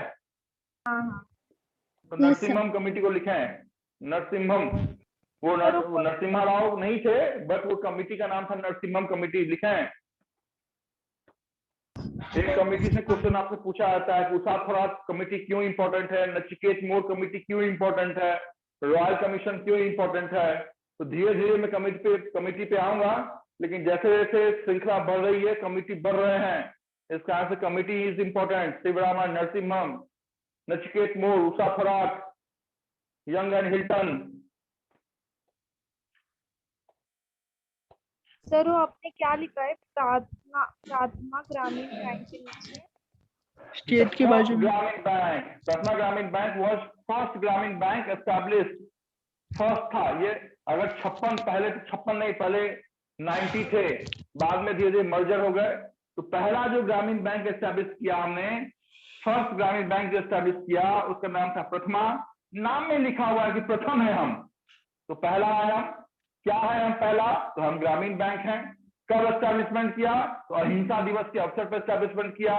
और वो कब था? तो स्टेट बैंक ऑफ इंडिया के एस्टैब्लिशमेंट ईयर से 20 सालों के बाद था। स्टेट बैंक ऑफ इंडिया का एस्टैब्लिशमेंट ईयर कब था? 1955। Very good, very good. Sir प्रथमा की प्रथमा। सर बोलिए ना सर। प्रथमा की प्रथमा। PRATMA। सर उसके नीचे क्या लिखा है आपने? स्टेट के बाजू पे contribution. The contribution of fund. सुनो, ऐसे आप लैंग्वेज में लिखो, the contribution of fund in RRB, the contribution of fund in RRB by central is to का मतलब रेशियो का साइन लगाओ। रेशियो का साइन लगाती है ना 5:10, तो हम लिखते हैं 5/10। वैसे लगाओ by central is to state is to lead bank. Double is to का मतलब है रिस्पेक्टिव हो गया कि सेंट्रल के लिए पहला होगा, स्टेट के लिए दूसरा होगा और लीड के लिए तीसरा होगा। और इन द रेशियो 50:15:35।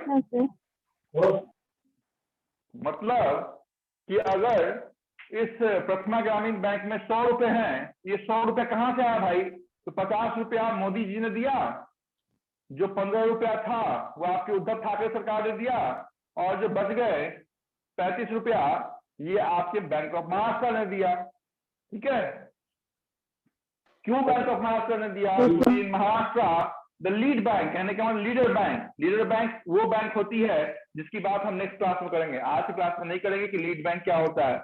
आप सिर्फ जान लें कि लीड बैंक कितना रुपया देगा, और सेंट्रल और स्टेट से जो बच जाता है उसके बाद वो जो पैसा वो लीड बैंक का होता है। and this committee.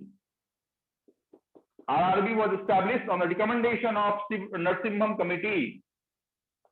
RRB was established on the recommendation of Narasimham Committee.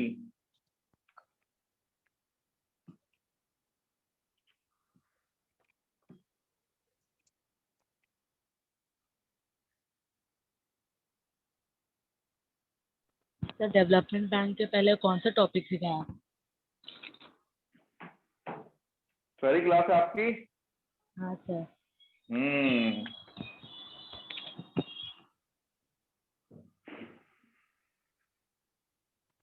चलो ये लिखा गया? अभी मेरे से पूछो कि किन्हीं को सर समझ में नहीं आ रहा था कि सर है क्या, आप पूछो मेरे से।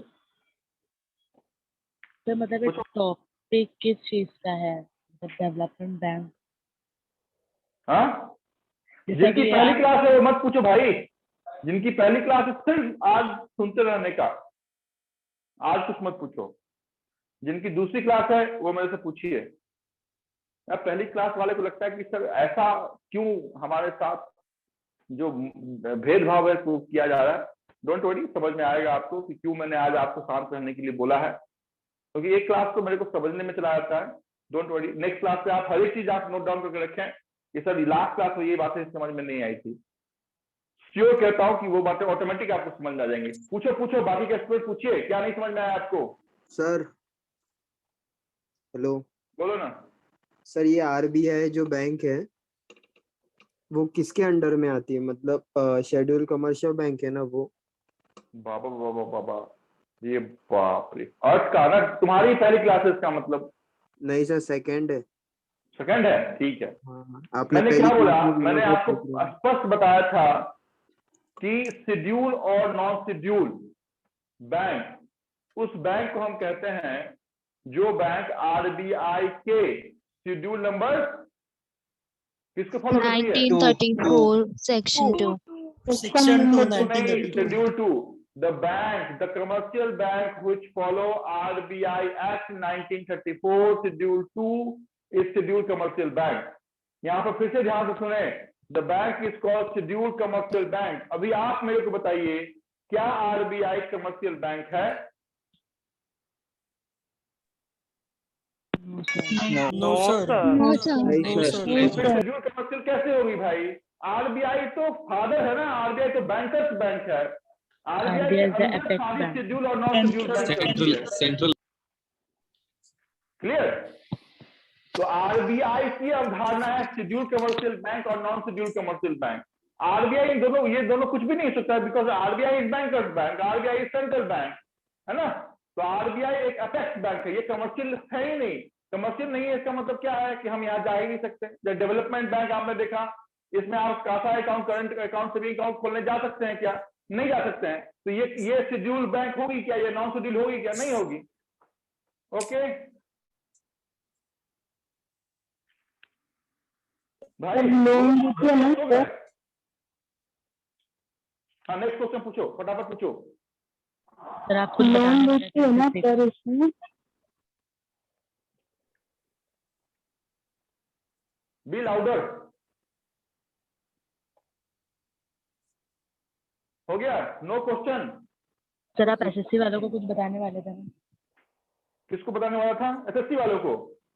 अच्छा, बैंक वालों को मैंने पहले ही बता दिया। If you want to be in bank, this is my request, this is my experience of more than 11 years of teaching and along with 2 years of self preparation. English पढ़िए, सिलेक्शन हो जाएगा। Don't go behind syllogism, input, math, DI, number 3, ये तो automatic होंगे। मैं फिर से बोलता हूँ, ये चीजें जो मैथ और रीजनिंग है ना, ये सबके हो जाते हैं। इंग्लिश को पढ़िए, मन लगा के 1 घंटा पढ़िए, सिलेक्शन होगा। लेकिन अगर मैथ रीजनिंग के चक्कर में अगर रह गए और इंग्लिश को सिर्फ इंग्लिश समझ के आप छोड़ दिया और एग्जामिनेशन रूम में शेक्सपियर बनने की कोशिश किया, आपने भगवान राम का नाम लिया, ऑप्शन नंबर सी पे टिक लगा दिया, तो फिर 100 भी एग्जाम दीजिएगा तो भगवान राम साथ नहीं देने वाले हैं। तो बैंकिंग के लिए मैंने स्पष्ट गाइडेंस आपको दे दिया है फॉर SSC। फिर से बोलता हूँ, मैथ एंड इंग्लिश अगेन, क्योंकि SSC के मेंस में मैथ और इंग्लिश ही है, तो वहां पे थोड़ा सा जो ज्योमेट्री पार्ट है या ट्रिग्नोमेट्री पार्ट है, ये बहुत बड़ा रोल प्ले करता है। अलॉन्ग विथ जो भी आपकी ग्रामेटिकली ग्रामर है, जो भी आपके एंटरसाइनो है, वो तो इंग्लिश और मैथ तो है ही एसएससी के लिए। जीएस के लिए मैं थोड़ी सी बात यहाँ बता दूं, क्योंकि जो आपकी प्री के एग्जामिनेशन वहां पर जीएस होता है, तो जीएस एक बड़ा सिलेबस है, बहुत बड़ा सिलेबस है। आप कह लें कि एक ऐसा सिलेबस जिसका शुरुआत कहाँ से होगा और खत्म कहाँ पे होगा, ये कहना टफ है, ठीक है। लेकिन फिर भी अगर इंटरेस्ट आपने बनाया, देखिए मैंने 2010 में या 2009 में हमने पढ़ा जो जीएस, वो अभी भी मेरे को याद है, ठीक है। तो ठीक है, वो तो पढ़ाने क्रम में मुझे याद हो गया, लेकिन अगर जनरल स्टडी आपकी अच्छी है तो फिर एसएससी आपके पास है ना। जो भी आपकी हिस्ट्री सबसे बड़ा इंपॉर्टेंट वहां पर रोल प्ले करता है। हिस्ट्री में भी modern history, medieval history, Akbar, Babur, Birbal, Alauddin Khilji, Mohammad bin Tughlaq को थोड़ा सा साइड कर दीजिएगा, या फिर महात्मा बुद्ध, महावीर, या फिर हड़प्पा, या फिर वैदिक सिविलाइजेशन, या फिर मौर्य जो आपकी डायनेस्टी को साइड करके मॉडर्न हिस्ट्री आप अगर पढ़ते हैं, तो मॉडर्न हिस्ट्री से क्वेश्चन बहुत ज्यादा पूछे आते हैं। इंडियन पॉलिटी से क्वेश्चन बहुत ज्यादा पूछे जाते हैं। फंडामेंटल राइट कितने, फंडामेंटल ड्यूटीज कितनी, लोकसभा, राज्यसभा, कितनी एज होनी चाहिए, क्या क्राइटेरिया है, या फिर आपके सुप्रीम कोर्ट का एस्टैब्लिशमेंट, या फिर जो आपकी इलेक्शन कमीशन है उसका एस्टैब्लिशमेंट, आपकी जो शेड्यूल है, आपकी जो आर्टिकल है कि आजकल कौन से आर्टिकल में हम आपका फाइनेंशियल जो आपके कहते हैं कि हम कर्फ्यू लगाते हैं, आर्टिकल नंबर 352, 356, 360, एक कोई पढ़ा है क्या आर्टिकल वगैरह? 352, 356, 307 किसी ने पढ़ा है? हाँ सर। क्या पढ़ा है भाई? इमरजेंसी प्रोविजन है। हाँ, इमरजेंसी प्रोविजन, वेरी गुड। 352, 356, 360, चलो ठीक है, बट मैं बता रहा हूँ, एक ओवरऑल कंसेप्ट दे रहा हूँ कि इंडियन पॉलिटी की ये चीजें बहुत आपके लिए इंपॉर्टेंट होगी। फिर साइंस तो ठीक है, साइंस से भी क्वेश्चन आपसे रहते हैं, वहां पे भी थोड़ा सा ध्यान आपको देना पड़ेगा। बट जीएस बहुत बड़ा रोल प्ले करता है आपके एसएससी एग्जामिनेशन में, और उसको कवर करना इतना आसान नहीं है क्योंकि बड़ा सिलेबस है, ठीक है। तो थोड़ा सा जो एसएससी वाले हैं तो ध्यान दीजिए, क्योंकि बड़ी सिलेबस है। अच्छी पोस्टिंग आपको मिलती है, बैंक में आप जाइएगा, बैंक क्लर्क बनेंगे, बैंक पीओ बनेंगे, है ना, हमारे जैसा तक पहुंचेंगे 10 साल के काम करने का। फिर भी कस्टमर गाली देते हैं, आज भी आते हैं कि साहब आपने बोला था होम लोन मिल जाएगा, होम लोन सैंक्शन हो जाएगा, 15 दिन हो गए नहीं हुआ, 10 बात बोलता है, सुन लेते हैं, यस सर हो जाएगा, यस सर हो जाएगा। लेकिन इनकम टैक्स में पहुंच गए तो फिर यस सर क्या, फिर तो बिल्कुल आप बिल्कुल आराम करेंगे, कस्टम में पहुंच जाइए, जीएसटी में पहुंच जाइए। सर एसएससी का एग्जाम इतना मतलब डिले क्यों होता है, इतना लेट क्यों? वो देखो अब क्या है कि एसएससी में मैं नहीं बैठा हुआ हूँ, वो छोड़ दो, उनका काम है डिले क्या हो गया, गवर्नमेंट का क्या प्रोविजन चल रहा है, क्या स्कीम चल रहा है, एसएससी डिपार्टमेंट क्या है, उसमें पचड़े हुए। मैं प्रिपरेशन की बात बता रहा हूँ। एग्जामिनेशन वो ले 2013 का रिजल्ट 2020 तक नहीं आया, ये उनकी बात है। आप पढ़िए, ईमानदारी के साथ पढ़िए, कहीं ना कहीं सफलता मिलेगी, ये मेरा विश्वास है। लेकिन पेशेंस के साथ पढ़ना पड़ेगा। ऐसा बिल्कुल मत सोच के पढ़िए कि 3 महीने पढ़ेंगे और चौथे महीने में हम बैंक क्लर्क और बैंक पीओ बन जाएंगे। अगर ऐसा होता तो आज के डेट में हर एक आदमी बैंक के अंदर पहुंच गया होता। तो थोड़ी सी पेशेंस आपको वहां पर रखनी पड़ेगी। गवर्नमेंट जॉब इतनी आसानी से नहीं मिलता है ना। लाखों के कैंडिडेट बैठते हैं, उस लाखों में हजारों में से 100 में आपको आना है, तो समझ लें आपकी कंपटीशन बिहार, उत्तर प्रदेश, वेस्ट बंगाल वालों के साथ है, अगर ऑफिसर लेवल की बात करते हैं। और याद है मुझे कि अगर मैं ब्रश भी करता था, पटना में जब मैं रहता था और ब्रश भी करता था, तो मेरे हाथ में 2009 में प्रतियोगिता दर्पण होते थे, तो उस दिन क्लब में जाके मुझे टेस्ट देना होता था। तो अगर आप ऑफिसर ग्रेड में जा रहे हैं, प्रोफेशनल ऑफिसर लेवल में आप जा रहे हैं, तो आपकी कंपटीशन वेस्ट बंगाल, बिहार और यूपी वालों के साथ है। और अच्छी बात यह है कि उनकी इंग्लिश बिल्कुल खराब होती है, लेकिन आपके पास थोड़ा सा होने के बावजूद अगर इंग्लिश को अगर दरकिनार कर देंगे तो संभवतः कहीं ना कहीं सफलता से दूर हो जाएंगे। इस कारण से for banking go with English, for SSC railway जय हिंद जय महाराष्ट्र। सर करंट अफेयर्स कितने महीने का लगता है बैंक एग्जाम्स के लिए? करंट अफेयर देखो, बैंकिंग अवेयरनेस और करंट अफेयर्स के लिए आपके सामने ये 5 फुट 11 इंच का इंसान खड़ा है, डोंट वरी, ठीक है। सर इंग्लिश के लिए कौन सा न्यूज़पेपर पढ़ना है? कोई पढ़ो जो अच्छा लगता है, जिसकी जो लैंग्वेज है वो थोड़ा सरल हो। The Hindu is preferable. अगर इंडियन इकोनॉमिक्स टाइम्स पढ़ोगे तो नहीं समझ पाओगे, तो हिंदू में थोड़ा सा लैंग्वेज ठीक होता है। 2-3 महीने हिंदू पढ़ो तो ज्यादा अच्छा है। सर जीएस एंड हिस्ट्री की क्लास अभी स्टार्ट नहीं हुई है और आपने बोला इसका सिलेबस बहुत ज्यादा है, तो कौन सी बुक रेफर करें? किसके लिए? History and GS.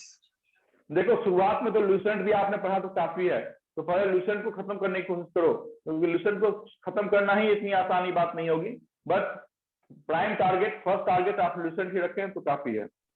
Okay sir. ठीक है, यहीं पे मैं अपनी बात रखता हूँ। हाँ सर बोलो, बोलो, बोलो। क्लासेस से जो बुक मिला है जीएस का, तो वो नहीं पढ़ना, मतलब वो भी पढ़ना है बाद में अलग से? देखो आपकी क्लासेस में जो जीएस के बुक लिखे हैं वो लिखने वाला आपके सामने खड़ा है, लेकिन उसको पढ़ने के बाद फिर से आप लूसेंट पढ़िए, क्योंकि जो छनी हुई बातें हैं वही मैंने आपकी उस बुक में लिखा है। ठीक है? Okay sir. हाँ, तो पहले उन चीजों को पढ़िए, उन चीजों को पढ़ने के बाद ही आप लूसेंट को टच कीजिए। ठीक है sir? Last question sir, ideally दिन में कितना मॉक टेस्ट लगाना चाहिए? Only one. आपने बहुत अच्छा क्वेश्चन पूछा है, लेकिन ध्यान से इसका आंसर सुने। मॉक टेस्ट लगाना इतना ज्यादा इंपॉर्टेंट नहीं है, लेकिन मॉक टेस्ट में जो आपने गलती की है उसका एनालिसिस करना सबसे ज्यादा इंपॉर्टेंट है। समझ में आया? ऐसा बिल्कुल मत आप सोच के चलिए कि एक दिन में 3 मॉक टेस्ट हम लगाते हैं तो हमें बहुत बड़ी सफलता मिल जाएगी, बिल्कुल ऐसा नहीं होगा। आप एक ही मॉक टेस्ट लगाइए, उसको 2 घंटे आप पूरा टाइम फ्रेम में आप दीजिए, 2 घंटे आराम से आप घूम के आइए, अपने दोस्तों के साथ घूमिए, थोड़ा बाहर से कोरोना लेके आइए 1-8 किलो, और फिर उसका एनालिसिस कीजिए कि आपने इस 200 क्वेश्चन में 85 क्वेश्चन सही किए हैं, 115 क्वेश्चन क्यों सही नहीं हुआ, या फिर आपने अगर बनाया तो गलत क्यों हो गया या छूट क्यों गया। This analysis is very very important. Clear? Yes sir. एक बार जो आपने एक मॉक टेस्ट में गलती कर दी, वो गलती दोबारा किसी भी मॉक टेस्ट में नहीं होनी चाहिए। इसका मतलब होता है कि आपने एक्चुअल एनालिसिस किया है। नहीं तो मॉक टेस्ट दे दिया, कितने मार्क्स आए 58, ठीक है, अगले दिन फिर से मॉक टेस्ट दिया, कितने मार्क्स आए 47, ऐसा नहीं होता है। 58 आया तो आखिर क्यों नहीं आए भाई साहब, हमने और भी 40 क्वेश्चन अटेम्प्ट किया था, गलती हो गई, क्यों मेरे अटेम्प्ट करने के बाद, मेरे टाइम देने के बाद वो 40 क्वेश्चन क्यों गलत हुए, इसको आपको देखना पड़ेगा। Okay sir. ठीक है? Yes sir. चलो अलविदा कहूं? Thank you sir. Thank you so much sir. Good night, goodbye. Good night.